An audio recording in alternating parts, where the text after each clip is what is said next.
တချို့လူတွေရှိတယ်ငြိမ်ခံနေတော့မမြင်ဘူးထားပြောမိမှကိုကစွာရဲဆိုတာမျိုးတချို့လူတွေရှိတယ်ခေါင်းမော်တန်းနှင်းခံရတာမသိဘူးဆက်ဆက်တိမခံပြန်ပြောလိုက်မှကိုကအာချမ်းနေဆိုတာမျိုးတချို့လူတွေရှိတယ်မသိချင်အောင်ဆောင်နေတာကိုအာမနာဘူးတဲ့ပြောလိုက်မှကိုကလူချမ်းဆိုတာမျိုးတချို့လူတွေရှိတယ်တသက်လုံးသိခန့်လာတာကိုမစာနာကြဘူးထားပေါက်ကွဲမိမှကိုကမကောင်းဆိုတာမျိုးတချို့လူတွေရှိတယ်အတွင်းစိတ်ကိုမြင်အောင်မကြည့်တတ်ကြဘူးအပေါ်ယံကောင်းပြတာအောင်မှအဟုတ်တင်တတ်ကြတာမျိုးတချို့လူတွေရှိတယ်စစ်မှန်တယ်ဆိုတာမတွေ့တတ်ကြဘူးဟန်ဆောင်တက်တဲ့လူကိုမှအမှန်ကန်တင်တတ်ကြတာမျိုးတချို့လူတွေရှိတယ်ကိုကျင်းစာတရားဆိုတာမရှိကြဘူးဘယ်သူသေးသေးငတိမိုင်းပြီးရောဆိုတဲ့စိတ်နဲ့တစ်ဖက်သားကိုအသေးသက်ပစ်ကြတာမျိုးတချို့လူတွေရှိတယ်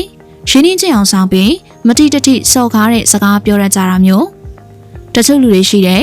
ကိုယ်တိုင်မလုံးနိုင်တဲ့အရာကိုတပားသူလုံးလိုက်မှဝေဖန်ရင်လုပ်တတ်တာမျိုးတချို့လူတွေရှိတယ်အစွမ်းစားမရှိပဲအပြစ်ပြောဖို့တတ်လူဖြစ်လာတာမျိုး